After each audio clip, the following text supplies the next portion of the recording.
ಈಗ ಯೂಟರ್ನ್ ಸಿನಿಮಾದ ಬಗ್ಗೆ ಏನು ಹೇಳ್ತೀರಾ? ಅದು ಫಸ್ಟ್ ಟೈಮ್ ನಾನು ಅಷ್ಟು ರಿಯಲಿಸ್ಟಿಕ್ ಆದ ಸಿನಿಮಾನ ಮಾಡಿದ್ದು. ತುಂಬ ಕಡಿಮೆ ಬಜೆಟಲ್ಲಿ ಮಾಡಿದಂಥ ಸಿನಿಮಾ.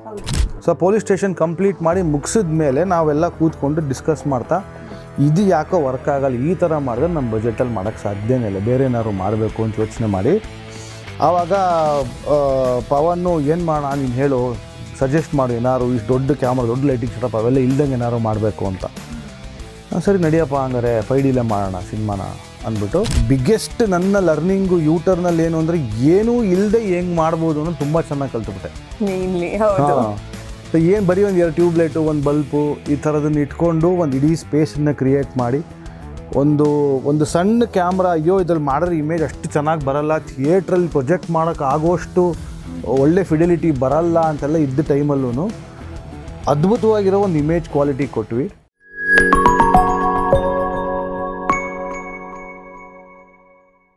ಈಗ ಯೂಟರ್ನ್ ಸಿನಿಮಾದ ಬಗ್ಗೆ ಏನು ಹೇಳ್ತೀರಾ? ವರ್ಕ್ ಎಕ್ಸ್ಪೀರಿಯನ್ಸ್, ಯೂಟರ್ನ್ ಸಿನಿಮಾ ತುಂಬಾ ವಿಭಿನ್ನವಾಗಿ ಗುರುತಿಸಿಕೊಂಡಿರುವಂತಹ ಸಿನಿಮಾ ಅದು. ಸೊ ಅದ್ರ ಬಗ್ಗೆ ಮಾತಾಡೋದಾದ್ರೆ, ಅಂದರೆ ಯೂಟರ್ನ್ ಬಹುಶಃ ನನ್ನ 6ನೇ ಸಿನಿಮಾ ಇರಬೇಕು ಯೂಟರ್ನು. ಅದು ಫಸ್ಟ್ ಟೈಮ್ ನಾನು ಅಷ್ಟು ರಿಯಲಿಸ್ಟಿಕ್ ಆದ ಸಿನಿಮಾನ ಮಾಡಿದ್ದು ಒಂದು. ಮತ್ತು ಎರಡನೇದು ತುಂಬ ಕಡಿಮೆ ಬಜೆಟಲ್ಲಿ ಮಾಡಿದಂಥ ಸಿನಿಮಾ. ನಾನು ಆ್ಯಕ್ಚುಲಿ ಸಿನಿಮಾ ಶುರುವಾಗಿ 6-7 ದಿನ ಆದಮೇಲೆ ನಾನು ಸಿನಿಮಾ ಜಾಯಿನ್ ಆಗಿದ್ದು. ಅದಕ್ಕೂ ಮುಂಚೆ ಫಸ್ಟ್ 2 ದಿನ ಲೂಸಿಯಾ ಶೂಟ್ ಮಾಡಿ ಸಿದ್ಧಾರ್ಥ್ ನೂನಿ ಶೂಟ್ ಮಾಡಿದ್ದ. ಯಾವುದೋ ಕಾರಣಾಂತರಗಳಿಂದ ಏನೋ ವರ್ಕ್ ಆಗದೆ ಏನೋ ಮಾಡಿ ಚೇಂಜ್ ಆಯಿತು. ಅದಾದಮೇಲೆ ಸತ್ಯ ಸರ್ ಒಂದು 4-5 ದಿನ ಶೂಟ್ ಮಾಡಿದರು. ಅದಾದಮೇಲೆ ನಾನು ಬಂದೆ. ಸತ್ಯ ಸರ್ಗೆ ಬೇರೆ ಯಾವುದೋ ಸಿನಿಮಾ ಕಮಿಟ್ಮೆಂಟ್ ಇತ್ತು, ಇದೆಲ್ಲ ಅಷ್ಟರಲ್ಲಿ ಹುಡ್ಕೊಂಬಿಡು ಅಂತ ಅವರು ನನ್ನ ರೆಕಮೆಂಡ್ ಮಾಡಿದರು. ಸತ್ಯ ಸರು, ಯೋಗರಾಜ್ ಸರ್ ರೆಕಮೆಂಡ್ ಮಾಡಿದ್ರು, ಈ ಹುಡುಗನ ತೊಗೊಳ್ಳೋ ಸಖತ ಮಾಡ್ತಾನೆ ಇವನು ಅಂತ. ಸೊ ಹಾಗಾಗಿ ಪವನ್ ನನ್ನ ಕಾಂಟ್ಯಾಕ್ಟ್ ಮಾಡಿದರು. ಸೊ ನಾನು ಹೋಗೋಷ್ಟರಲ್ಲಿ ಒಂದು ಸಣ್ಣ ಸೀಕ್ವೆನ್ಸು, ಟಾಕಿ ಪೋರ್ಷನು, ಪೊಲೀಸ್ ಸ್ಟೇಷನ್ ಒಳಗಡೆದೊಂದು 3-4 ದಿನ ಸತ್ಯ ಸರ್ ಶೂಟ್ ಮಾಡಿದರು. ಸೊ ಅದನ್ನು ಫಸ್ಟು ಕಂಟಿನ್ಯೂ ಮಾಡಬೇಕಿತ್ತು. ಇನ್ನೊಂದು 3 ದಿನ ಪೊಲೀಸ್ ಸ್ಟೇಷನ್ ಇತ್ತು. ಸೊ ಪೊಲೀಸ್ ಸ್ಟೇಷನ್ ಕಂಪ್ಲೀಟ್ ಮಾಡಿ ಮುಗಿಸಿದ ಮೇಲೆ ನಾವೆಲ್ಲ ಕೂತ್ಕೊಂಡು ಡಿಸ್ಕಸ್ ಮಾಡ್ತಾ ಇದು ಯಾಕೋ ವರ್ಕ್ ಆಗಲ್ಲ, ಈ ಥರ ಮಾಡಿದ್ರೆ ನಮ್ಮ ಬಜೆಟಲ್ಲಿ ಮಾಡೋಕ್ಕೆ ಸಾಧ್ಯನೇ ಇಲ್ಲ, ಬೇರೆ ಏನಾದ್ರು ಮಾಡಬೇಕು ಅಂತ ಯೋಚನೆ ಮಾಡಿ ಆವಾಗ ಪವನ್ನು ಏನು ಮಾಡೋಣ ನೀನು ಹೇಳು, ಸಜೆಸ್ಟ್ ಮಾಡು, ಏನಾದ್ರು ಇಷ್ಟು ದೊಡ್ಡ ಕ್ಯಾಮ್ರಾ, ದೊಡ್ಡ ಲೈಟಿಂಗ್ ಸೆಟಪ್ ಅವೆಲ್ಲ ಇಲ್ದಂಗೆ ಏನಾದ್ರು ಮಾಡಬೇಕು ಅಂತ. ಸರಿ ನಡಿಯಪ್ಪ, ಹಂಗಾರೆ 5Dಲೇ ಮಾಡೋಣ ಸಿನಿಮಾನ ಅಂದ್ಬಿಟ್ಟು. ಅದಾದಮೇಲೆ ನಾವು ಒಂದು 38-39 ದಿನ ಶೂಟ್ ಮಾಡಿದ್ದೀವಿ. ಅಷ್ಟೂ ದಿನ 90% ಆಫ್ ದ ಫಿಲ್ಮ್ನ ನಾವು 5Dಯಲ್ಲೇ ಶೂಟ್ ಮಾಡಿದ್ದು. ಸೊ 5Dಯಲ್ಲಿ ಆವಾಗ ಒಂದು ಮ್ಯಾಜಿಕ್ ಲ್ಯಾಂಟರ್ನ್ ಅಂತ ಒಂದು ಸಾಫ್ಟ್ವೇರ್ ಇತ್ತು. ಆ ಸಾಫ್ಟ್ವೇರು ಅವರ ಒರಿಜಿನಲ್ ಸಾಫ್ಟ್ವೇರ್ ಏನಿದೆ ಅದನ್ನು ಹ್ಯಾಕ್ ಮಾಡಿ ಅದ್ರ ಮೇಲೆ ನಮಗೊಂದು ರಾ ಇಮೇಜ್ ಕೊಡುವಂಥ ಒಂದು ಸಾಫ್ಟ್ವೇರ್. ಅಂದರೆ ಸೇಮ್ ಇರೋದಿಲ್ಲ, ಸ್ವಲ್ಪ ರಾ ಇಮೇಜ್ ಅದು. ಅದರಲ್ಲಿ ಈ ಥರ ರೆಗ್ಯುಲರ್ 5D ಕಾಣೋ ಹಂಗೆ ಕಾಣಲ್ಲ, ಎಲ್ಲ ರಾ ವಾಶ್ಡ್ ಔಟ್ ಇಮೇಜು, ಕಲರ್ಸ್ ಇರಲ್ಲ, ಸ್ಯಾಚುರೇಷನ್ ಇರಲ್ಲ, ಕಾಂಟ್ರಾಸ್ಟ್ ಇರಲ್ಲ. ಆ ಥರ ಒಂದು ರಾ ಇಮೇಜ್, ಒಂದು ಸ್ವಲ್ಪ ಬೆಟರ್ ಡೆಫಿನೇಷನ್ ಇರೋ ಇಮೇಜ್, ನಮಗೆ ಪೋಸ್ಟಲ್ಲಿ ಒಂದು ಸ್ವಲ್ಪ ಮಾಡೋಕ್ಕೆ ಅವಕಾಶ ಇರೋ ಹಾಗೆ. ಸೊ ಅದನ್ನು ಏನೋ ಮಾಡಿ ಅದನ್ನು ಟೆಸ್ಟ್ ಮಾಡಿ ಒಂದು 2 ವಾರನೋ 3 ವಾರನೋ ಏನೇನೋ ರ್ಯಾಂಡಮ್ಮಾಗಿ ಏನೇನೋ ಶೂಟ್ ಮಾಡಿ ಅದನ್ನು ನಾವು DA ಶೂಟಿಗೆ ತೊಗೊಂಡೋಗಿ ಟೆಸ್ಟ್ ಮಾಡಿ.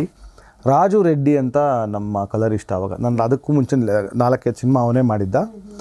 ಸೊ ಅಂದರೆ ಈಗ ರೀಸೆಂಟಾಗಿ ಅಂದರೆ ಪುಷ್ಪ, KGF ಎಲ್ಲ ಅವನೇ ಮಾಡಿರೋದು, ರಾಜು ರೆಡ್ಡಿನೇ. ಸೊ ಸಲಾರು ಎಲ್ಲ ತುಂಬ ದೊಡ್ಡ ಸಿನಿಮಾಗಳನ್ನು ಮಾಡಿರೋರು. ಅವಾಗ ಅವ್ರು ಬೆಂಗಳೂರಲ್ಲಿದ್ದರು, ಯೂನಿಫೈ ಮೀಡಿಯಾಲಿ. ಅಲ್ಲಿ ನಾವು ಹೋಗಿ ಟೆಸ್ಟ್ ಮಾಡಿ ಇದಕ್ಕೆ ಏನೇನು ಮಾಡ್ಬೋದು, ಏನೇನು ಪ್ರಾಬ್ಲಮ್ ಇದೆ, ಹೈಲೈಟ್ಸಲ್ಲಿ ಪ್ರಾಬ್ಲಮ್ ಇದೆ, ಇನ್ನೇನೋ ಪ್ರಾಬ್ಲಮ್ ಇದೆ, ಎಲ್ಲ ಹುಡುಕಿ ಏನೋ ಮಾಡಿ ಕೊನೆಗೆ ಓಕೆ ಈ ಥರ ಮಾಡಿದೆ, ಈ ಥರ ಒಂದು ಸಿದ್ಧ ಸೂತ್ರ ಹಾಕ್ಕೊಂಡು ಇಷ್ಟರ ಒಳಗಡೆ ನಾವು ಕೆಲಸ ಮಾಡಿದೆ ವರ್ಕ್ ಆಗುತ್ತೆ ಅಂಥೇಳಿ ಇಡೀ ಸಿನಿಮಾ ಶೂಟ್ ಮಾಡಿದ್ದದು. ಆದಮೇಲೆ ಅದು ನನಗೆ ಬಿಗ್ಗೆಸ್ಟ್ ನನ್ನ ಲರ್ನಿಂಗು ಯೂಟರ್ನಲ್ಲಿ ಏನು ಅಂದರೆ ಏನೂ ಇಲ್ಲದೆ ಹೆಂಗೆ ಮಾಡ್ಬೋದು ಅನ್ನೋದು ತುಂಬ ಚೆನ್ನಾಗಿ ಕಲ್ತ್ಬಿಟ್ಟೆ. ಸೊ ಏನು ಬರೀ ಒಂದು 2 ಟ್ಯೂಬ್ಲೈಟು, ಒಂದು ಬಲ್ಪು, ಈ ಥರದನ್ನು ಇಟ್ಕೊಂಡು ಒಂದು ಇಡೀ ಸ್ಪೇಸನ್ನು ಕ್ರಿಯೇಟ್ ಮಾಡಿ ಒಂದು ಸಣ್ಣ ಕ್ಯಾಮ್ರಾ, ಅಯ್ಯೋ ಇದ್ರಲ್ಲಿ ಮಾಡಿದ್ರೆ ಇಮೇಜ್ ಅಷ್ಟು ಚೆನ್ನಾಗಿ ಬರಲ್ಲ, ಥಿಯೇಟ್ರಲ್ಲಿ ಪ್ರೊಜೆಕ್ಟ್ ಮಾಡೋಕ್ಕೆ ಆಗೋಷ್ಟು ಒಳ್ಳೆ ಫಿಡೆಲಿಟಿ ಬರಲ್ಲ ಅಂತೆಲ್ಲ ಇದ್ದ ಟೈಮಲ್ಲೂ ಅದ್ಭುತವಾಗಿರೋ ಒಂದು ಇಮೇಜ್ ಕ್ವಾಲಿಟಿ ಕೊಟ್ವಿ. ಮತ್ತು ಒಂದು ಚೌಕಟ್ಟಿನ ಒಳಗಡೆ ಹೆಂಗೆ ಕೆಲಸ ಮಾಡೋದು ಅನ್ನೋದನ್ನು ತುಂಬ ಚೆನ್ನಾಗಿ ಕಲಿತೆ. ಬಟ್ ಅದು ಜನರಿಗೆ ಎಷ್ಟು ಮುಟ್ಟು ಆ ಸಿನಿಮಾ ಅನ್ನೋದಕ್ಕೆ ಆ ಸಾಕ್ಷಿನೇ ಇದೆ ಆ ಸಿನಿಮಾ. ಮೇನ್ಲಿ ನಾವು ಹೇಳ್ತೀವಿ ಈಗ ಗೊತ್ತಿರೋದಿಲ್ಲ ನಾರ್ಮಲ್ ಆಡಿಯನ್ಸಿಗೆ ಯಾವ ಕ್ವಾಲಿಟಿಯಲ್ಲಿ ಇರಬೇಕು, ಹೇಗಿದ್ರೆ ಚಂದ, ಅದು ಯಾವ ಐಡಿಯಾನೂ ಇರೋದಿಲ್ಲ, ಬೇಸಿಕ್ ಐಡಿಯಾನೂ ಇರೋದಿಲ್ಲ. ಇವಾಗ ಹೇಗೆ ವರ್ಕ್ ಆಗುತ್ತೆ ಅಂತ, ಈಗ ಸಿನಿಮಾಟೋಗ್ರಫಿ ಬರಬೇಕು ಅಂತ ತುಂಬ ಜನಕ್ಕೆ ಇಷ್ಟ ಇರುತ್ತೆ, ಲರ್ನಿಂಗ್ ಹೌದು ಹಿಂಗೆ ಇದ್ರೆ ಚಂದ ಅನ್ನೋದು ಇರುತ್ತೆ. ಬಟ್ ಆಡಿಯನ್ಸ್ಗೆ ಅದು ಏನೂ ಗೊತ್ತಿರೋದಿಲ್ಲ. ಆಡಿಯನ್ಸ್ಗೆ ನಾರ್ಮಲಿ ಚೆನ್ನಾಗಿ ಕಂಡ್ರೆ ಆಯಿತು ಸೀನ್, ಅದರ ಹೊರತಾಗಿ ಬೇರೆ ನೀವು ಏನು ಟೆಕ್ನಾಲಜಿ ನೋಡಿದ್ದೀರಾ, ಏನು ಕಲ್ತಿದ್ದೀರಾ, ಅದು ಯಾವುದೂ ಮ್ಯಾಟ್ರ್ ಆಗೋದಿಲ್ಲ. ಬಟ್ ಆ ಥರ ಇದ್ದಾಗ ನಿಮ್ಗೆ ಗೊತ್ತಾಗುತ್ತೆ, ಯಾವುದಾದ್ರು ಬೇರೆ ಶಾರ್ಟ್ಗಳನ್ನು ನೋಡಿದಾಗ ಇದು ಲೋ ಇದೆ, ಇದು ರೀಚ್ ಆಗೋದಿಲ್ಲ ಅನಿಸುತ್ತೆ, ಒಂದು ವೇಳೆ ಲೋ ಇದ್ರೂ ರೀಚ್ ಆಗಿದೆ, ಇಂಥದ್ದೆಲ್ಲ ಕನ್ಫ್ಯೂಷನ್ಸು, ಆ ಥರದ್ದೆಲ್ಲ ಕ್ವಶನ್ಸು, ಅದಕ್ಕೆಲ್ಲ ಏನಾದರೂ ಆಗಿರುವಂಥ ಇನ್ಸಿಡೆಂಟ್ಸ್ಗಳು, ಈ ಥರದ್ದೆಲ್ಲ ಯಾವುದಾದ್ರು ನಿಮಗೆ? ಖಂಡಿತ ಇದರಲ್ಲಿ 2 ಭಾಗದಲ್ಲಿ ಉತ್ತರ ಕೊಡ್ತೀನಿ. ಒಂದು, ಆಡಿಯನ್ಸ್ಗೆ ಅದು ಯಾವುದು ಗೊತ್ತಾಗಬಾರ್ದು, ಅವ್ರಿಗೆ ಗೊತ್ತಾಗಬೇಕು ಅಂತ ಎಕ್ಸ್ಪೆಕ್ಟ್ ಮಾಡೋದು ನಮ್ಮ ತಪ್ಪು. ಅವ್ರಿಗೆ ಗೊತ್ತಾಗಬೇಕಾಗಿರೋದು ನಾವು ಹೇಳಕ್ಕೆ ಟ್ರೈ ಮಾಡ್ತಾ ಇರೋ ಒಂದು ಎಮೋಷನ್ನು, ಹೇಳಕ್ಕೆ ಟ್ರೈ ಮಾಡ್ತಾ ಇರೋ ಒಂದು ಕತೆ, ಆ ಕಥೆಯೇ ಚಲನ, ಅಷ್ಟೇ ಬೇಕಾಗಿರೋದು ಅವ್ರಿಗೆ. ಅವ್ರಿಗೆ ಇದನ್ನು ಯಾವ ಕ್ಯಾಮ್ರಲ್ಲಿ ಶೂಟ್ ಮಾಡಿದ್ರು, ಇನ್ನೇನು ಮಾಡಿದ್ರು, ಯಾವುದು ಮ್ಯಾಟ್ರ್ ಆಗಲ್ಲ. ಸೊ ನಮ್ಗೆ ಹಲವಾರು ಸಿನಿಮಾಗಳು ಐಫೋನಲ್ಲಿ ಶೂಟ್ ಮಾಡಿದ್ದಾರೆ, ರಿಲೀಸ್ ಆಗಿವೆ, ಬ್ಯೂಟಿಫುಲ್ ಆಗಿ ಬಂದಿದೆ, ಸುಮಾರು ಫೆಸ್ಟಿವಲ್ಗಳಿಗೆ ಹೋಗಿವೆ. ಸೊ ಪ್ರತಿಯೊಂದಕ್ಕೂ ಅದರದ್ದೇ ಆದಂಥ ಒಂದು ಚೌಕಟ್ಟಿರುತ್ತೆ. ಆ ಚೌಕಟ್ಟು ಒಳಗಡೆ ಕೆಲಸ ಮಾಡಿದ್ರೆ ಎಲ್ಲವೂ ಚೆನ್ನಾಗೇ ಕಾಣುತ್ತೆ. ಸೊ ನಾವು ಇದೇ ಕ್ಯಾಮ್ರಲ್ಲೇ ಮಾಡಬೇಕು, ಅದರಲ್ಲೇ ಮಾಡಬೇಕು, ಇದೇ ಲೆನ್ಸೇ ಬಳಸಬೇಕು, ಆ ಥರ ಯಾವ ಇದೂ ಇಲ್ಲ. ಯಾವುದ್ರಲ್ಲಿ ಬೇಕಾದ್ರೂ ಮಾಡ್ಬೋದು. ಇವತ್ತಿಗೂ ನಾವು 5D ಶೂಟ್ ಮಾಡ್ತೀವಿ ಅಂದರೆ ಮಾಡ್ಬೋದು. ಆ ಕತೆಗೆ ಪೂರಕವಾಗಿದೆ ನಾವು 5D ಮಾಡ್ತಾ ಇರೋದು ಅಂದರೆ ಖಂಡಿತ ಮಾಡ್ಬೋದು. ಅಥವಾ ಇನ್ಯಾವುದೋ ಮೊಬೈಲ್ ಫೋನಲ್ಲಿ ಮಾಡ್ಬೋದು. ನಾವು ಥಿಯೇಟ್ರಲ್ಲಿ ಪ್ರೊಜೆಕ್ಟ್ ಮಾಡಿದಾಗ ಚುಕ್ಕೆ ನಾಯ್ಸ್ ಕಾಣಿಸ್ಬೋದು. ಅಷ್ಟು ದೊಡ್ಡ ಥ್ರೋ ಆಗೋಷ್ಟು ಫಿಡೆಲಿಟಿ ಇಲ್ಲದೆ ಇರ್ಬೋದು ಇಮೇಜಲ್ಲಿ. ಆ ಥರ ಒಂದು ಸಣ್ಣ ಪುಟ್ಟವು ಬಿಟ್ಟರೆ ಕತೆ ಹೇಳೋದಕ್ಕೆ ನಮ್ಮ ಒಳಗಡೆ ಇರೋ ಒಂದು ಹಸಿವನ್ನು ಆಚೆ ಹಾಕೋದಕ್ಕೆ ಒಂದು ಫಾರ್ಮ್ ಬೇಕು ಅಂದರೆ ಅದಕ್ಕೆ it can take any form. ಇದೇ ಆಗಬೇಕು ಅದೇ ಆಗಬೇಕು ಅನ್ನೋ ಯಾವ ರೆಸ್ಟ್ರಿಕ್ಷನ್ಸೂ ಇಲ್ಲ, ಅಷ್ಟಂತೂ ಸತ್ಯ. ಎರಡನೇದು, ಕೆಲವೊಂದು ಸಲ ನಮ್ಮ ಸಿನಿಮಾಗಳಲ್ಲಿ ಅನ್ಸುತ್ತೆ, ಯಾವುದೋ ಒಂದು ಡ್ರೋನಲ್ಲಿ ಏನೋ ಶಾರ್ಟ್ ತೆಗೆದಿರ್ತೀವಿ, ಅಥವಾ ಇನ್ಯಾವುದೋ ಒಂದು ಸೆಕೆಂಡ್ ಕ್ಯಾಮ್ರಾಗ ಒಂದು ಸಣ್ಣ ಕ್ಯಾಮ್ರಾ ಇಟ್ಕೊಂಡಿರ್ತೀವಿ. ಒಂದೊಂದು ಸಲ ಅನ್ಸುತ್ತೆ, ಅಯ್ಯೋ ಇದೊಂದು ಯಾಕೋ ಶಾರ್ಟ್ ಇದು ಮ್ಯಾಚ್ ಆಗ್ತಾ ಇಲ್ವಲ್ಲ ಅದು ಇದು ಅಂತ. ಬಟ್ ಅದು ಆ ಸಿನಿಮಾ ನೋಡೋ ಓಘದಲ್ಲಿ ಅದು ಹೊಟ್ಟೋದ್ರೆ ಆಡಿಯನ್ಸ್ಗೂ ಏನು ಮ್ಯಾಟ್ರ್ ಆಗೋದಿಲ್ಲ. ಎಸ್, ಅದು ಕರೆಕ್ಟ್ ಅನಿಸುತ್ತೆ. ಬಟ್ ಕೆಲವೊಂದು ಶಾರ್ಟ್ಸ್ಗಳನ್ನು ನೋಡಿದಾಗ ಅನಿಸುತ್ತೆ, ವಾವ್ ಏನು ತೆಗ್ದಿದ್ದಾರಪ್ಪ ಅಂತ. ಈಗ ನೇಚರ್ದಾಗಿರ್ಬೋದು, ಅಥವಾ ಬ್ಯೂಟಿಯನ್ನು ಸ್ಪೆಸಿಫಿಕ್ ಆಗಿ ನಾವು ತೋರಿಸ್ಬೇಕು ಅಂತ ಅಂದಾಗಿರ್ಬೋದು. ಇದೆಲ್ಲ ನೀವು ಹೇಗೆ ಅದು ಮುಂಚೆನೇ ಪ್ರಿಪೇರ್ ಆಗಿ ಈ ಥರ ಡೈರೆಕ್ಟರ್ ಜೊತೆಗೆ, ರೈಟರ್ ಜೊತೆಗೆ, ಈ ಥರ ಟೀಮ್ ಜೊತೆ ಎಲ್ಲ ಕೂತ್ಕೊಂಡು ಮಾತಾಡಿ ಆಮೇಲೆ ಹೋಗೋದಾ, ಅಥವಾ ಹೀಗೆ ಹೇಳಿರ್ತಾರೆ ಚಿತ್ರಕಥೆ ಹೀಗಿರುತ್ತೆ, ನೀವು ಹಿಂಗೆ ಶೂಟ್ ಮಾಡಬೇಕು ಅಂತ ಹೇಗೆ ಅದು ಪ್ರೋಸೆಸ್ ಆಗುತ್ತೆ ಅಂತ? ಇಲ್ಲ, ನಾವು ಪ್ರೀ ಪ್ರೊಡಕ್ಷನ್ ಮುಂಚೆ ಮಾತಾಡ್ಕೊಂಡಿರ್ತೀವಿ, ಏನು ಮಾಡಬೇಕು, ಹೇಗೆ ತೆಗಿಬೇಕು, ಏನು ಒಂದು ಅಂದಾಜಿರುತ್ತೆ. ಒಂದು 30-40% ಅಷ್ಟಂತೂ ಅಂದಾಜಿರುತ್ತೆ. ಅದಾದಮೇಲೆ ಯಾವುದೋ ಫಾರ್ ಎಕ್ಸಾಂಪಲ್ ಲ್ಯಾಂಡ್ಸ್ಕೇಪ್ ಅಂತಂದರೆ ಆ ಜಾಗ ಯಾವ ಲೈಟಲ್ಲಿ ಯಾವ ಟೈಮ್ ಆಫ್ ದ ಡೇನಲ್ಲಿ ಚೆನ್ನಾಗಿ ಕಾಣುತ್ತೆ ಅನ್ನೋದು ಒಂದು ಅಂದಾಜಿರುತ್ತೆ. ಅಲ್ಲಿಗೆ ಹೋಗಿ ನೋಡಿ ಆ ಜಾಗನ ನಾವು ಯಾವ ಟೈಮಲ್ಲಿ ನೋಡಿದ್ದೀವಿ, ಈಸ್ಟ್ ಯಾವುದು, ವೆಸ್ಟ್ ಯಾವುದು, ಸನ್ ಎಲ್ಲಿಂದ ಬರುತ್ತೆ, ನಾವು ಶೂಟ್ ಮಾಡೋ ಟೈಮಲ್ಲಿ ಇವತ್ತೇ ಶೂಟ್ ಮಾಡ್ತೀವಿ, ಒಂದು ವರ್ಷ ಬಿಟ್ಟು ಮಾಡ್ತಿದ್ದೀವ, ಮುಂದಿನ ತಿಂಗಳು ಮಾಡ್ತಿದ್ದೀವ, ಅದ್ರ ತಕ್ಕನಂಗೆ ಒಂದು ಸಣ್ಣ ಆ್ಯಂಗಲ್ ಇರುತ್ತೆ, ಒಂದು ಅಂದಾಜಿರುತ್ತೆ. ಈ ಕಡೆ ಬರುತ್ತೆ. ಒಂದು ಸುಮಾರು ಆ್ಯಪ್ಗಳೆಲ್ಲ ಇವೆ. ಆ ಆ್ಯಪ್ಗಳಲ್ಲಿ ತೋರಿಸುತ್ತೆ, ಸನ್ ಇಲ್ಲಿ ಬರುತ್ತೆ, ಇಷ್ಟೊಂದು ಗಂಟೆಗೆ ಇಲ್ಲಿರುತ್ತೆ, 6:45 ಇಲ್ಲಿರುತ್ತೆ, 7 ಗಂಟೆಗೆ ಇಲ್ಲಿ ಬರುತ್ತೆ, ಎಲ್ಲ ತೋರಿಸುತ್ತೆ. ಅದನ್ನ ಇಟ್ಕೊಂಡು ಒಂದು ರಫ್ ಪ್ಲ್ಯಾನಿಂಗ್ ಮಾಡಿರ್ತೀವಿ, ಹಂಗೆ ಅದನ್ನು ಶೂಟ್ ಮಾಡಿ ಬರೋದಷ್ಟೇ. ಬಟ್ ಎಲ್ಲವೂ ಪ್ರೀ ಪ್ರೊಡಕ್ಷನಲ್ಲಿ ಸುಮಾರು ಆಗಿರುತ್ತೆ. ಕೆಲವು ಲೊಕೇಶನ್ಗೆ ಹೋದ್ಮೇಲೆ ಇಂಪ್ರೂವೈಸ್ ಆಗ್ತವೆ. ನಾವು ಲೊಕೇಶನ್ ಫಸ್ಟ್ ಟೈಮ್ ನೋಡಿದಾಗ ಅದು ಏನೊಂದು ಬೇರೆ ಒಂದು ಅಂದ್ಕೊಂಡು ಹೋಗಿರ್ತೀವಿ. ಶೂಟಿಂಗ್ ದಿವಸ ಆ ಲೊಕೇಶನ್ಗೆ ಬೇರೆ ಇನ್ನೇನು ಹೊಸದು ಏನೋ ಕೊಡುತ್ತೆ. ನಮ್ಮ ಕೈಯಲ್ಲಿ ಇಲ್ವಲ್ಲ ಪ್ರಕೃತಿ, ಅದು ಕೊಟ್ಟಿದ್ದನ್ನು ನಾವು ತೊಗೋಬೇಕು. ನಾವು ತೊಗೊಳ್ದೆ ನಾವು ಅಂದ್ಕೊಂಡಿದ್ದೇ ನಾವು ಮಾಡ್ತೀವಿ ಅಂದರೆ ಅದು ಕೊಡ್ತಾ ಇರೋದು ನಾವು ಅಂದ್ಕೊಂಡಿದ್ದಕ್ಕಿಂತ ಮಿಗಿಲಾದಿರ್ಬೋದು, ಅದನ್ನು ನಾವು ಬಿಡ್ತಾ ಇರ್ತೀವಿ. ಸೊ ಹಾಗಾಗಿ ಆ ಥರ ಸುಮಾರು ಹ್ಯಾಪಿ ಆ್ಯಕ್ಸಿಡೆಂಟ್ಸಿಂದ ಸುಮಾರು ಹೊಸ ಹುಟ್ಕೊಳ್ತವೆ. ಅದು ಹುಟ್ಕೊಂಡಾಗ ನಾವು ಅದನ್ನು ಎಂಬ್ರೇಸ್ ಮಾಡ್ಕೋಬೇಕು. ಅಂದರೆ ಇದು ನನಗೆ ವರ್ಕ್ ಆಗುತ್ತಾ ಇಲ್ವಾ ಅಂತ ಆ ಕ್ಷಣದಲ್ಲಿ ಡಿಸೈಡ್ ಮಾಡಬೇಕು. ಇವಾಗ ನನಗೇನೋ ಕೊಡ್ತಾ ಇದೆ, ಆ ಲೊಕೇಶನ್ ನನಗೊಂದು ಎನರ್ಜಿ ಏನೋ ಒಂದು ಕೊಡ್ತಾ ಇದೆ, ಈ ಥರ ಇಡೋದು ಹಿಂಗೆ ಇಡು ಅಂತ ಅನ್ನಿಸ್ತಾ ಇದೆ ಆ ದಿನ ಅಂದರೆ, ಹಂಗಿಟ್ರೆ ಅದು ನನ್ನ ಸಿನಿಮಾದ ಎಸ್ಥೆಟಿಕ್ಸಿಗೆ ವರ್ಕ್ ಆಗುತ್ತಾ, ನಾನು ಅನ್ಕೋತಾ ಇರೋ ಭಾವನೆ ಕನ್ವೆ ಆಗುತ್ತಾ ಅನ್ನೋದನ್ನು ಒಂದು ಸಣ್ಣ ಜಡ್ಜ್ಮೆಂಟ್ ಮನಸ್ಸೊಳಗಡೆ ಒಂದು 2 ಸೆಕೆಂಡ್ ಪ್ರಶ್ನೆ ಹಾಕಿದ್ರೆ ಉತ್ತರ ಬಂದ್ಬಿಡುತ್ತೆ. ಎಸ್. ಈಗ ಮೇನ್ಲಿ ಇಷ್ಟು ಕಾಸ್ಟ್ಯೂಮ್ ಡಿಸೈನರ್ ಇರ್ತಾರೆ, ಇಷ್ಟು ಡೈಲಾಗ್ ಹೇಳೋದಿರ್ತಾರೆ, ಮೇಕಪ್ ಆರ್ಟಿಸ್ಟ್ ಇರ್ತಾರೆ. ಬಟ್ ನಿಮ್ಗೆ ಅದರ ನಾಲೆಜು ತುಂಬ ಇಂಪಾರ್ಟೆಂಟ್ ಆಗುತ್ತಲ್ಲ, ಬಿಕಾಸ್ ಸ್ವಲ್ಪ ಆಯಿಲಿ ಆಗ್ತಿದೆ ಅಂತ ಹೇಳಿದಾಗ ನೀವು ಹೇಳಲೇಬೇಕಾಗುತ್ತೆ. ಅಥವಾ ಮೇಕಪ್ ಕರೆಕ್ಟ್ ಇಲ್ಲ ಅಂದರೂ ಕೂಡ ಅದು ಪ್ರಾಬ್ಲಮ್ ಆಗುತ್ತೆ, ಅದು ಲೈಟಿಂಗಿಗಾಗಿರ್ಬೋದು, ಕ್ಯಾಮ್ರಕ್ಕಾಗಿರ್ಬೋದು. ನಿಮಗೆ ಇದರ ಬಗ್ಗೆ ನಾಲೆಜ್ ಎಷ್ಟು ಇಂಪಾರ್ಟೆಂಟ್? ಅಥವಾ ಯಾವತ್ತಾದರೂ ಆ ಥರ ಅನಿಸಿದ್ಯಾ, ಇದು ಗೊತ್ತಾಗಲಿಲ್ಲ, ಆ ಥರ ಏನು ಸಿಚುವೇಶನ್ ಇರುತ್ತೆ? ಇಲ್ಲ, ನಾನು ನಾಟಕದಿಂದ ಬಂದಿದ್ದಾದ್ರಿಂದ ಸುಮಾರು ಮೇಕಪ್ಪಿನ ಬ್ಯಾಕ್ಗ್ರೌಂಡ್ ಇತ್ತು. ಮೇಕಪ್ಪು ಮಾಡ್ತಾಯಿದ್ದೆ ನಾನು ಕಾಲೇಜಲ್ಲಿ ಹಲವಾರು ನಾಟಕಗಳಿಗೆ ನಾನೇ ಮೇಕಪ್ ಮಾಡಿದ್ದೀನಿ. ಆ ಥರ ಒಂದು ಬೇಸಿಕ್ ಐಡಿಯಾ ಇತ್ತು. ಬಟ್ ಒಂದು ಸಿನಿಮಾಗೆ ಬೇಕಾದ ಮೇಕಪ್ಪು ಬೇರೆ, ನಾಟಕಕ್ಕೆ ಮಾಡೋದು ಬೇರೆ, ಸಿನಿಮಾಗೆ ಮಾಡೋದು ಬೇರೆ.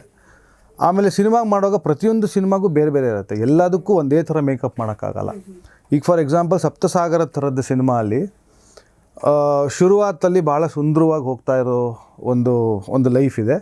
ಅದಾದಮೇಲೆ ಒಂದು ದೊಡ್ಡ ಆಘಾತ ಆಗುತ್ತೆ, ಅದರಿಂದ ಅಲ್ಲೋಲ ಕಲ್ಲೋಲ ಆಗುತ್ತೆ ಇಬ್ಬರ ಲೈಫ್. ಸೊ ಮೇಕಪ್ ಕೂಡ ಹಾಗೆ ಕಾಲಕ್ರಮೇಣ ಚೇಂಜ್ ಮಾಡಿದ್ವಿ. ಸಿನಿಮಾ ಹೋಗ್ತಾ ಹೋಗ್ತಾ ಚೇಂಜ್ ಆಗುತ್ತೆ. ಸೈಡ್ ಬಿಗೆ ಬರೋಷ್ಟರಲ್ಲಿ ಸಂಪೂರ್ಣ ಚೇಂಜ್ ಆಗಿರುತ್ತೆ ಇಬ್ಬರು makeup. Not just hair style, costume, ಅವ್ರು ದಪ್ಪ ಆಗಿದ್ದಾರೆ, ಸಣ್ಣ ಆಗಿದ್ದಾರೆ, ಇಷ್ಟಲ್ಲ. ಸ್ಟಾರ್ಟಿಂಗಲ್ಲಿ ಭಾಳ ಸಾಫ್ಟಾಗಿ ಸುಂದರವಾಗಿ ಕಾಣ್ತಿರೋ ಮೇಕಪ್ ಆದರೆ ಹೋಗ್ತಾ ಹೋಗ್ತಾ ಕ್ರಮೇಣ ಆಯಿಲ್ ಜಾಸ್ತಿ ಮಾಡಿದ್ದೀವಿ. ಆಯಿಲ್ ಜಾಸ್ತಿ ಮಾಡಿ ಸುಮ್ಮನೆ ಎಣ್ಣೆ ಹಚ್ಚಿಬಿಟ್ರೆ ಆಗಲ್ಲ. ಅದನ್ನು ನಾವು ಗ್ಲಿಸರಿನ್ನ ಮಿಕ್ಸ್ ಮಾಡಿ ಏನೋ ಮಾಡಿ ಪರ್ಟಿಕ್ಯುಲರ್ ಸ್ಪಾಟ್ಸಿಗೆ ಹಚ್ಚಬೇಕು ಮುಖದಲ್ಲಿ. ಆವಾಗ ನಂಗೆ ರಿಫ್ಲೆಕ್ಷನ್ ಜಾಸ್ತಿ ಬರುತ್ತೆ ಲೈಟ್ದು. ಆ ರಿಫ್ಲೆಕ್ಷನ್ನಲ್ಲೂ ನಾನು ಎಕ್ಸ್ಪೋಸ್ ಮಾಡ್ತಾಯಿದ್ದೀನಿ, ನಾನು ಬರೀ ಲೈಟ್ಗೆ ಎಕ್ಸ್ಪೋಸ್ ಮಾಡ್ತಿಲ್ಲ. ಆ ಥರ ಒಂದಷ್ಟು ರಿಸರ್ಚ್ ಆ್ಯಂಡ್ R&D ಮಾಡ್ಕೋಬೇಕು ಮುಂಚೆನೇ, ಶೂಟಿಂಗು ಮುಂಚೆ ಮಾಡಿ. ಬೇರೆ ಬೇರೆ ಮೇಕಪ್ಪಲ್ಲಿ ಹೆಂಗೆ ಕಾಣ್ತಾರೆ ಒಬ್ಬ ಆರ್ಟಿಸ್ಟು, ಬೇರೆ ಬೇರೆ ಲೈಟಲ್ಲಿ ಹೆಂಗೆ ಕಾಣ್ತಾರೆ, ಬೇರೆ ಬೇರೆ ಬಣ್ಣದ ಲೈಟಲ್ಲಿ ಹೆಂಗೆ ಕಾಣ್ತಾರೆ, ಬೇರೆ ಬೇರೆ ಲೆನ್ಸಸ್ಸಲ್ಲಿ ಹೆಂಗೆ ಕಾಣ್ತಾರೆ, ಇವೆಲ್ಲವನ್ನು ನಾವು ಶೂಟಿಂಗು ಮುಂಚೆನೇ ರೆಡಿ ಮಾಡ್ಕೋಬೇಕು. ಸೊ ನಾನು ಇಲ್ಲಿವರೆಗೂ ಈಗ ನನ್ನ 7 ಮಲೆ 19ನೇ ಸಿನಿಮಾ, 19 ಸಿನಿಮಾಗೆ ಫಸ್ಟ್ ಡೇಯಿಂದ ನನ್ನ ರಿಕ್ವೈರ್ಮೆಂಟ್ ಅಷ್ಟೇ ಪ್ರೊಡಕ್ಷನ್ನವ್ರಿಗೆ, ನನಗೆ ಒಂದು ಇಡೀ ದಿನ ಆರ್ಟಿಸ್ಟ್ಗಳು ನನಗೆ ಕೊಟ್ಬಿಡಿ, ನಾನು ಕ್ಯಾಮ್ರಾ ಟೆಸ್ಟ್, ಮೇಕಪ್ ಟೆಸ್ಟ್ ಮಾಡಬೇಕು ಅಂತ. ಓಕೆ. ಸೊ 3-4 ಬೇರೆ ಬೇರೆ ರೀತಿ ಮೇಕಪ್ಪು. ಫಸ್ಟು ಪ್ರಾಪರಾಗಿ ಏನಿದೆಯೋ ಈ ಜನರಲಾಗಿ ಮಾಡೋ ಹಾಗೆ ಬ್ಯೂಟಿಫುಲ್ಲಾಗಿ ಸುಂದರವಾಗಿ ಎಲ್ಲ ಪೇಂಟ್ ಎಲ್ಲ ಬೆಳೆದು ಇಟ್ಬಿಡಿ. ಅದಾದಮೇಲೆ ಕ್ರಮೇಣ ಕಡಿಮೆ ಮಾಡಿ ಬರ್ತೀವಿ. ನೋಸ್ ಎಷ್ಟು ಕಟ್ ಮಾಡಬೇಕು, ಚೀಕ್ ಎಷ್ಟು ಕಟ್ ಮಾಡಬೇಕು, ಈಗ ಜಾಲೇನು ಕಾಣಿಸ್ಬೇಕು ಅಂದರೆ ಏನು ಮಾಡಬೇಕು, ಕಾಣಿಸ್ಬೇಕಾ ಬೇಡವಾ, ಅದು ಎಷ್ಟು ಕಾಣಿಸ್ಬೇಕು, ಕಾಣಿಸಿದ್ರೆ ಡಬಲ್ ಚಿನ್ ಇದೆ, ಡಬಲ್ ಚಿನ್ ಕಾಣಿಸ್ದೇ ಇರೋಂಗೆ ನಾನು ಏನು ಲೈಟ್ ಮಾಡಬೇಕು, ಹೆಂಗೆ ಕ್ಯಾಮ್ರಾ ಇಡಬೇಕು, ಇವೆಲ್ಲವನ್ನು ನಾವು ಒಂದು ಇಡೀ ದಿನ ಅವ್ರನ್ನ ಸುಮ್ಮನೆ ಕೂರಿಸ್ಬಿಟ್ಟು ಕ್ಯಾಮ್ರಾ ಇಟ್ಕೊಂಡು ನಾನು ನೋಡ್ತಾ ಇರ್ತೀನಿ. ಯಾವುದೋ ಒಂದು ಲೈಟ್, ನನ್ನ ಅಸಿಸ್ಟೆಂಟ್ಸ್ ಇರ್ತಾರೆ, ಇಡೀ ಲೈಟಿಂಗ್ ಟೀಮ್ ಇರುತ್ತೆ, ಮೇಕಪ್ ಅವ್ರು ಇರ್ತಾರೆ, ಕಾಸ್ಟ್ಯೂಮ್ ಅವ್ರು ಇರ್ತಾರೆ. ಅವ್ರಿಗೆ ಯಾವ್ಯಾವ ಕಾಸ್ಟ್ಯೂಮು ಕಲರ್ ಅವರಿಗೆ ಅವ್ರ ಸ್ಕಿನ್ ಟೋನಿಗೆ ವಾಶ್ ಔಟ್ ಆಗದಂಗೆ ಪಾಪ್ಔಟ್ ಆಗುತ್ತೆ, ಅದು ತುಂಬ ಪಾಪ್ಔಟ್ ಆಗ್ತಿದೆ, ಸ್ವಲ್ಪ ಕಡಿಮೆ ಮಾಡಬೇಕಾ. ಸೊ ಅದೆಲ್ಲ ಒಂದು ಅಂದಾಜು ಬರ್ತಾ ಹೋಗುತ್ತೆ. ಅವ್ರು ನಾನು ಈ ಕಡೆ ಇಡಬೇಕಾ ಲೈಟು, ಆ ಕಡೆ ಇರಬೇಕಾ, ಪ್ರೊಫೈಲ್ ಇಟ್ಟು ರೈಟ್ ಸೈಡ್ ಪ್ರೊಫೈಲ್ ಇಡಬೇಕಾ, ಲೆಫ್ಟ್ ಸೈಡ್ ಪ್ರೊಫೈಲ್ ಇಡಬೇಕಾ, ಯಾವ ಥರ ಅಂತ. ಅದು ಒಂದು ನಮಗೆ ಒಂದು ಅರ್ಧ ಮುಕ್ಕಾಲು ದಿನದಲ್ಲಿ ಗೊತ್ತಾಗ್ಬಿಡುತ್ತೆ ಇದು ಹೆಂಗೆ ವರ್ಕ್ ಆಗುತ್ತೆ. ಇವ್ರ ಮುಖಾನ ನಾನು ಹೇಗೆ ಲೈಟ್ ಮಾಡಬೇಕು, ಇವ್ರ ಮುಖಕ್ಕೆ ನಾನು ಏನು ಲೆನ್ಸ್ ಇಡಬೇಕು, ಅವ್ರ ಬಾಡಿ ಲ್ಯಾಂಗ್ವೇಜ್ ಏನು, ಅದೆಲ್ಲ ಗೊತ್ತಾಗ್ತಾ ಹೋಗುತ್ತೆ. ಸೊ ಶೂಟಿಂಗ್ ಶುರುವಾಗ್ತಾ ಇದ್ದಂಗೆ ಒಂದು ರಫ್ ಐಡಿಯಾ ಇದೆ ನಿಮಗೆ, ಅದನ್ನು ಮಾಡ್ತಾ ಇರ್ತೀರಾ. ಕ್ರಮೇಣ ಅವ್ರು ಪರ್ಫಾರ್ಮ್ ಮಾಡ್ತಾ ನಿಮ್ಗೆ ಗೊತ್ತಾಗುತ್ತೆ ಅವ್ರು ಜಾಸ್ತಿ ಭುಜ ಬಳಸ್ತಾರಾ ಅಥವಾ ಭುಜ ಬಳಸೋದೇ ಇಲ್ವಾ, ಬರೀ ಇಷ್ಟು ಮಾತ್ರ ಇಡ್ಬೋದಾ ಅವ್ರಿಗೆ, ಅಥವಾ ಇಷ್ಟು ಇಡಬೇಕಾ ನಾನು ಕ್ಲೋಸಪ್ ಅಂದರೆ, ಇವೆಲ್ಲ ಗೊತ್ತಾಗ್ತಾ ಹೋಗುತ್ತೆ. ಅದು ಗೊತ್ತಾಗ್ತಾ ಇದ್ದಂಗೆ ನಮ್ಮ ಪ್ರತಿಯೊಂದು ಶಾಟು ಬೆಟರ್ ಆಗ್ತಾ ಹೋಗುತ್ತೆ. ಈಗ ಕ್ಲೋಸಪ್ ಇಟ್ಟರೆ ಸಪ್ತಸಾಗರದಲ್ಲೂ ತುಂಬ ಜನ ಅಯ್ಯೋ ಎಷ್ಟು ಚೆನ್ನಾಗಿದೆ ಕ್ಲೋಸಪ್ಗಳು, ತುಂಬ ಒಳ್ಳೆ ಕ್ಲೋಸಪ್ಗಳು ಅಂತ ತುಂಬ ಜನ ಹೇಳಿದ್ರು. ಅದೆಲ್ಲವೂ it is because of this research. Okay. ಈಗ ಹೇಮಂತು ನಾನಿಬ್ಬರೂ ಕೂತ್ಕೊಂಡು ಅವ್ರಿಗೆ ಒಂದು ವರ್ಕ್ಶಾಪ್ ಮಾಡಿದ್ವಿ. ಆ ವರ್ಕ್ಶಾಪಲ್ಲಿ ಸುಮ್ಮನೆ ದಿನಗಟ್ಟಲೆ ಅವ್ರು ನೋಡೋದಷ್ಟೇ, ಅವ್ರು ಏನು ಮಾಡ್ತಾರೆ ಅಂತ. ಓಕೆ, ಅದು ಒಂದು ವರ್ಕ್ಶಾಪ್. ಓಕೆ, ಅದೊಂದು ವರ್ಕ್ಶಾಪ್. ಅವ್ರಿಗೆ ಆಕ್ಟರ್ಸ್ ವರ್ಕ್ಶಾಪ್ ಮಾಡ್ತಾ ಇದ್ರು ಹೇಮಂತ್ ಅವರು. ಸುಮ್ಮನೆ ಕೂತ್ಕೊಂಡು ನೋಡುವೆ ನಾನು ಅವ್ರು ಏನು ಮಾಡ್ತಾರೆ, ಹೆಂಗೆ ಬಳಸ್ತಾರೆ, ಬಾಡಿ ಹೆಂಗೆ ಬಳಸ್ತಾರೆ, ಮಾತಾಡುವಾಗ ಹಿಂಗೆ ತಲೆ ಬಗ್ಸ್ ಮಾತಾಡ್ತಾರ, ಸೀದಾ ಇಟ್ಕೊಂಡಿರ್ತಾರ. ಓಕೆ, ನಾನೇನ್ ಅನ್ಕೊಂಡಿದ್ದೆ ಅಂದ್ರೆ ಏನ್ ಆಕ್ಟಿಂಗ್ ಇರುತ್ತೆ ಅದಕ್ಕೆ ತಕ್ಕ ಆಕ್ಟಿಂಗೇ ಮಾಡ್ತಾರೆ ಅಂತ. ಇಷ್ಟು ಅಷ್ಟೆಲ್ಲ ಬೇಕೇ ಬೇಕು. ಓಕೆ, ಅಷ್ಟೆಲ್ಲ ಅದು ಇದ್ದಷ್ಟು ಸಿನಿಮಾ ಇನ್ನೂ ಆಡಿಯನ್ಸ್ಗೆ ಹತ್ರ ಆಗ್ತಾ ಹೋಗುತ್ತೆ. ಅಂದ್ರೆ ಅವ್ರಿಗೆ ನಂಬೋದಕ್ಕೆ ಸುಲಭ ಆಗುತ್ತೆ ಸಿನಿಮಾನ. ಆ ಥರ ಪ್ರಿಪ್ರೇಷನ್ಗಳು ಮಾಡ್ತಾ ಹೋದ್ರೆ ಇಟ್ ಬಿಕಮ್ಸ್ ಈಸಿ.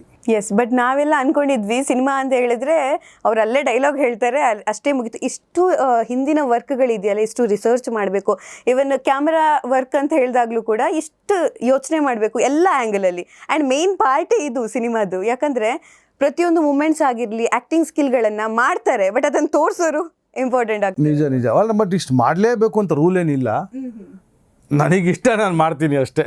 ಅಂದರೆ ತುಂಬ ಜನ ಮಾಡ್ದಿರ ನನಗಿಂತ ಅದ್ಭುತವಾದ ರಿಸಲ್ಟ್ಸ್ ಕೊಟ್ಟಿರ್ಬೋದು, ಇನ್ಸ್ಟಿಂಕ್ಟಿವ್ ಆಗಿ ಅವ್ರ ಒಳಗಡೆಯಿಂದನೇ ಬಂದಿರ್ಬೋದು.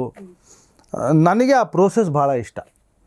ಸೊ ನಾನು ಹಾಗಾಗಿ ಕಾಸ್ಟ್ಯೂಮ್ ಅವ್ರ ಜೊತೆ ಇರ್ಬೋದು, ಡೈರೆಕ್ಟರ್ ಜೊತೆ ಇರ್ಬೋದು, ರೈಟರ್ ಜೊತೆ ಇರ್ಬೋದು, ಪ್ರೊಡಕ್ಷನ್ ಡಿಸೈನರ್, ಆರ್ಟ್ ಡೈರೆಕ್ಟರ್ ಜೊತೆ ಇರ್ಬೋದು, ಎಲ್ಲರ ಜೊತೆನೂ ಸಿಕ್ಕಾಪಟ್ಟೆ ಇನ್ವಾಲ್ವ್ ಆಗಿರ್ತೀನಿ. ಆ ಪ್ರೋಸೆಸ್ ನಂಗೆ ಸಿನಿಮಾ ಶೂಟಿಂಗ್ ಮಾಡೋದಕ್ಕಿಂತ ಹಿಂದಿನ ಪ್ರೋಸೆಸ್ ಭಾಳ ಇಷ್ಟ. ಲೊಕೇಶನ್ಗೆ ಹೋದರೆ ಬರೋ ಲೊಕೇಶನ್ ಎಲ್ಲ ನೋಡೋದು. ಈಗ ಯಾವುದೋ ಒಂದು ಕ್ಯಾಮ್ರಾ ಲೆನ್ಸ್ ಅಂದರೆ ಸುಮ್ಮನೆ ಏನು ಸಿಗುತ್ತೋ ಅದನ್ನು ಮಾಡೋಣ, ಯಾವ್ದು ಕೊಡ್ತಿರೋ ಅದ್ರಲ್ಲಿ ಮಾಡ್ತೀನಿ. ಆ ಥರ ನಾನು ಇಲ್ಲಿವರೆಗೂ ಮಾಡಿಲ್ಲ. ಭಾಳ ಸ್ಪೆಸಿಫಿಕ್ಕಾಗಿ ಒಂದಷ್ಟು ಲೆನ್ಸ್ಗಳನ್ನು ಟೆಸ್ಟ್ ಮಾಡ್ತೀನಿ, ಡೈರೆಕ್ಟರ್ಗಳಿಗೆ ತೋರಿಸ್ತೀನಿ, ಈ ಫೀಲ್ ನಿಮ್ಗೆ ಓಕೆನಾ, ಈ ಲುಕ್ ಓಕೆನಾ, ಈ ಥರ ನಾನು ಈ ಥರ ಅನ್ಕೋತಾ ಇದ್ದೀನಿ, ನಿಮಗೇನು ಅನಿಸುತ್ತೆ. ಇಬ್ರು ಓಕೆ ಅದ್ವೈತ್ ಈ ಥರ ಮಾಡೋಣ ಅಂತಂದ್ರೆ ಯಾವುದೋ ಲೆನ್ಸ್ ಚೂಸ್ ಮಾಡಿರ್ತೀವಿ. ಅಂದ್ರೆ ಅದು ಫೀಲಿಗೆ ತಕ್ಕ ಬೇರೆ ಬೇರೆ ಲೆನ್ಸ್ ಅಂತ ಹೌದು, ಡೆಫಿನೆಟ್ಲಿ. ಅದಕ್ಕೂ ಪ್ರತಿಯೊಂದು ಲೆನ್ಸ್ಗೂ ಒಂದೊಂದು ಕ್ಯಾರೆಕ್ಟರ್ ಇರುತ್ತೆ.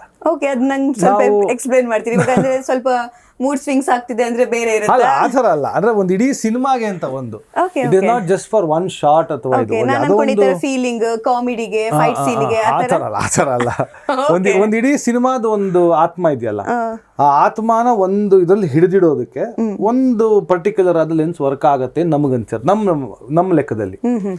ಅದನ್ನು ಈಗ ಸಪ್ತಸಾಗರ ಫಾರ್ ಎಕ್ಸಾಂಪಲ್ ನಾವು ಒಂದು 8-10 ಲೆನ್ಸ್ ಟೆಸ್ಟ್ ಮಾಡಿದ್ವಿ ಸಪ್ತಸಾಗರಕ್ಕೆ. ಚೂಸ್ ಮಾಡಿ ಸೈಡ್ ಎ ಬೇರೆ ಲೆನ್ಸ್ ಮಾಡಿದ್ವಿ, ಸೈಡ್ ಬಿ ಬೇರೆ ಲೆನ್ಸ್ ಮಾಡಿದ್ವಿ. ಇಲ್ಲ ಇದು ಶೂಟ್ ಮಾಡೋ ಟೈಮಲ್ಲಿ ಎಲ್ಲ ಅನಮಾರ್ಫಿಕ್ ಮಾಡೋಣ, ಹಳೆಯ ಕಾಲ ಥರನೇ ಒಂದು ಅನಮಾರ್ಫಿಕ್ ವೈಟ್ ಸ್ಕ್ರೀನ್ ಫಾರ್ಮ್ಯಾಟಲ್ಲೇ ಶೂಟ್ ಮಾಡೋಣ, ಸ್ಫೆರಿಕಲಲ್ಲಿ ಮಾಡಿ ಕ್ರಾಪ್ ಮಾಡೋದು ಬೇಡ ಅಂತ ಪ್ಲ್ಯಾನ್ ಆಯಿತು. ಅದು ಎಕ್ಸಿಕ್ಯೂಟ್ ಮಾಡಿದ್ವಿ 2 ಪಾರ್ಟಲ್ಲಿ. ಈಗ 666 ಡ್ರೀಮ್ ಥಿಯೇಟರ್ಗೆ ನಾವು ಒಂದು 18-19 ಲೆನ್ಸ್ಗಳು ಟೆಸ್ಟ್ ಮಾಡಿದ್ದೀವಿ. ಟೆಸ್ಟ್ ಮಾಡಿ 1974 ಲೆನ್ಸನ್ನು ನಾವು ರೀಹೌಸ್ ಮಾಡಿ ಯೂಸ್ ಮಾಡ್ತಾ ಇರೋದು ಈಗ. ಅದನ್ನು ಸರ್ವಿಸ್ ಮಾಡಿಸಿ ಎಲ್ಲ. ನಮಗೆ ರೆಟ್ರೋ ಇದೆ ಫಿಲಮ್ ಅಂತ ಎಲ್ಲರಿಗೂ ಗೊತ್ತು. ಸೊ ನಮಗೆ ಅಥೆಂಟಿಕ್ ಆಗಿರ್ಬೇಕು ಅದು. ಕರೆಕ್ಟ್. ಈಗಿನ ಹೊಸ ಲೆನ್ಸ್ಗಳಿಗೆ ಭಾಳ ಒಂದು ಕ್ಲೆನ್ಲಿನೆಸ್ ಇದೆ, ಒಂದು ಹೈಜೀನ್ ಇದೆ ಲೆನ್ಸ್ಗೆ.